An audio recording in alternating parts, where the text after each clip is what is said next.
ನಾವು ಅಖಿಲ ಕರ್ನಾಟಕ ರಾಜ್ಯ ಸರ್ಕಾರಿ ನೌಕರರ ಒಕ್ಕೂಟ ಮತ್ತು ಕರ್ನಾಟಕ ರಾಜ್ಯ ಸರ್ಕಾರಿ SC/ST ನೌಕರರ ಸಮನ್ವಯ ಸಮಿತಿಯ ಪದಾಧಿಕಾರಿಗಳು ಇಲ್ಲಿ ಪತ್ರಿಕಾಗೋಷ್ಠಿಯನ್ನು ಮಾಡ್ತಾ ಇದ್ದೇವೆ.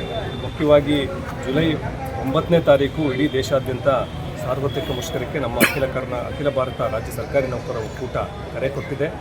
ಪ್ರಮುಖ ಬೇಡಿಕೆಗಳು ಏನಂದರೆ, ಕಾರ್ಮಿಕ ವಿರೋಧಿ ಮಸೂದೆಗಳು ಸಂಹಿತೆಗಳು 4 ಹೊಸದಾಗಿ ಕೇಂದ್ರ ಸರ್ಕಾರ ಜಾರಿಗೆ ತಂದಿದೆ.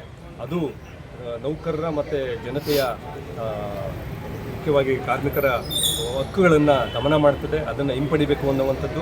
ಹಾಗೆಯೇ ಸರ್ಕಾರಿ ನೌಕರರಿಗೆ ಹಳೆಯ ನಿಶ್ಚಿತ ಪಿಂಚಣಿಯನ್ನು ಮರುಸ್ಥಾಪನೆ ಮಾಡಬೇಕು ಅಂತ.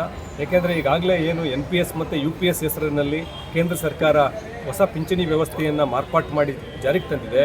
ಅದರಲ್ಲಿ ಸುಮಾರು 11 ಲಕ್ಷ ಕೋಟಿ ರೂಪಾಯಿ ನೌಕರರ ಮತ್ತು ಸರ್ಕಾರದ ಹಣ ಭಾರತದ ಪಿಂಚಣಿ ಪ್ರಾಧಿಕಾರದಲ್ಲಿ ಜಮೆ ಆಗಿದೆ. ಅದನ್ನು ಆ ಪ್ರಾಧಿಕಾರ ಖಾಸಗಿ ಕಂಪನಿಗಳ ಷೇರು ಮಾರುಕಟ್ಟೆಗೆ ಭದ್ರತೆ ಒದಗಿಸೋದಕ್ಕೆ ಅದನ್ನು ವಿನಿಯೋಗ ಮಾಡ್ತಾ ಇದೆ. ಅಂತಹ ಒಂದು ಖಾಸಗೀಕರಣವಾಗಿರುವಂಥ ಪಿಂಚಣಿ ವ್ಯವಸ್ಥೆಯನ್ನು ಹಿಂಪಡಿಬೇಕು ಮತ್ತು ಎಲ್ರಿಗೂ ಕೂಡ ಖಾತ್ರಿ ಮಾಡುವಂತಹ ನಿಶ್ಚಿತ ಪಿಂಚಣಿಯನ್ನು ಜಾರಿಗೆ ತರಬೇಕು ಅನ್ನುವಂಥದ್ದು ನಮ್ಮ ಹಕ್ಕೊತ್ತಾಯ ಆಗಿದೆ. ಹಾಗೆಯೇ ಇಡೀ ದೇಶಾದ್ಯಂತ ಸುಮಾರು 60 ಲಕ್ಷ ಹುದ್ದೆಗಳು ಕೇಂದ್ರ ಸರ್ಕಾರದ ವಿವಿಧ ಇಲಾಖೆಗಳಲ್ಲಿ ಮತ್ತು ಸಾರ್ವಜನಿಕ ಉದ್ದಿಮೆಗಳಲ್ಲಿ, ರೈಲ್ವೇಸು, ಬ್ಯಾಂಕಿಂಗು, ಹಣಕಾಸು, ಹೀಗೆ ವಿವಿಧ ವಲಯಗಳಲ್ಲಿ ಸರ್ಕಾರಿ ಹುದ್ದೆಗಳು 60 ಲಕ್ಷ ಹುದ್ದೆಗಳು ಖಾಲಿ ಬಿದ್ದಿದ್ದಾವೆ. ಮತ್ತು ನಮ್ಮ ರಾಜ್ಯ ಸರ್ಕಾರದಲ್ಲೂ ಕೂಡ ವಿವಿಧ ಇಲಾಖೆಗಳಲ್ಲಿ ಸುಮಾರು 2,70,000 ಹುದ್ದೆಗಳು ಖಾಲಿ ಬಿದ್ದಿದ್ದಾವೆ. ಶಿಕ್ಷಣ ಇಲಾಖೆ ಒಂದರಲ್ಲೇ ಸುಮಾರು 50,000 ಹುದ್ದೆಗಳು ಖಾಲಿ ಬಿದ್ದಿದ್ದಾವೆ. ಇವೆಲ್ಲವನ್ನೂ ಕೂಡ ಭರ್ತಿ ಮಾಡಬೇಕು ಮತ್ತು ಆ ಮುಖಾಂತರ ನಮ್ಮ ವಿದ್ಯಾವಂತ ಯುವ ಜನತೆಗೆ ಕೆಲಸ ಕೊಡುವಂಥದ್ದು, ಹಾಗೆಯೇ ಹಾಲಿ ನೌಕರರ ಮೇಲೆ ಇರುವಂತಹ ಒತ್ತಡವನ್ನು ಕಡಿಮೆ ಮಾಡಬೇಕು ಅಂತ ಹೇಳಿ ನಾವು ಆಗ್ರಹ ಮಾಡ್ತಾ ಇದ್ದೇವೆ.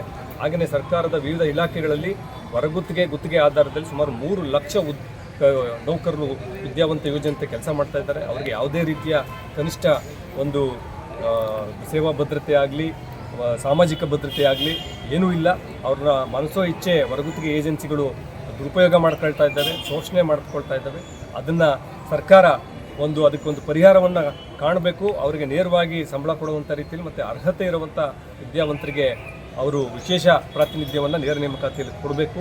ಮತ್ತು ಸಾರ್ವಜನಿಕ ಉದ್ದಿಮೆಗಳನ್ನು ಏನು ಖಾಸಗೀಕರಣ ಮಾಡ್ತಾ ಇದ್ದಾರೆ ಅದನ್ನು ನಿಲ್ಲಿಸಬೇಕು. ಅದು ವಿಲೀನದ ಹೆಸರಲ್ಲಿ ಸಾರ್ವಜನಿಕ ಉದ್ದಿಮೆಗಳ ಖಾಸಗೀಕರಣ ಸಲ್ಲದು.